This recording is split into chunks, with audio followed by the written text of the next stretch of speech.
வியாபாரத்தை ஆரம்பிக்கும் போது நிறைய கெட்டான சூழல்கள், அவமானங்கள் அதெல்லாம் சந்திச்சேன் நான்.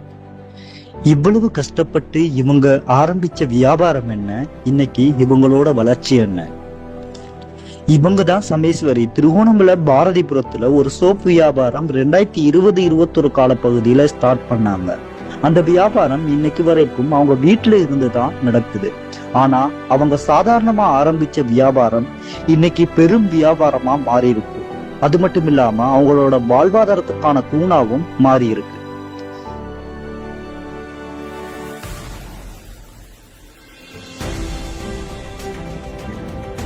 இந்த சோப்களை சமேஸ்வரி வீட்டுல இருக்கிற மூலிகை செடிகளை பயன்படுத்தி எந்த ஒரு ரசாயனமும் மற்ற ஒரு சோப்பா தாங்க தயாரிச்சு வராங்க.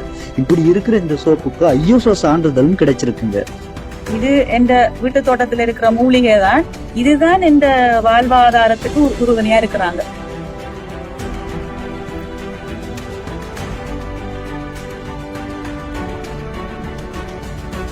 சமேஸ்வரி இந்த உற்பத்திக்காக நீண்ட பயணத்தை மேற்கொண்டிருக்காங்க. அவங்களோட பயணம் கிட்டத்தட்ட 5 வருட பயணம். இத்தனை வருட பயணத்துல அவங்க கொஞ்சம் கொஞ்சமா வளர்ந்து இன்னைக்கு திருகோணமலை மாவட்டத்துல ஒரு முக்கியமான வியாபாரியாவும் மாறி இருக்காங்க. இன்னும் இந்த வியாபாரத்தை பெருசா மாத்தணும் அப்படின்றது அவங்களோட இலக்காவும் இருக்கு. இதுல உண்மையிலேயே பிரதானமானது கொப்பரை அடிச்செடுக்கிறது எங்கான சுத்தமானது எங்கான. அதாவது நான் போடுற மூலிகைகள், தண்ணி, குளோரின் தண்ணி நான் சேர்க்கிறேன். இல்ல ஒன்று கிணத்து தண்ணி அல்லது மழை தண்ணி, ரெண்டுல ஒன்றுதான் நான் சேர்க்கிறது. மற்றது குறிப்பிட்ட ஒரு 5 பொருளை வச்சுதான் நான் செய்யறேன். இந்த சோப்பை தேங்காய், பிளாஸ்டிக் சோடா, என்ன மூலிகை போடணும், அது தேன்மெழுத்து, எசென்சியல் ஆயில்.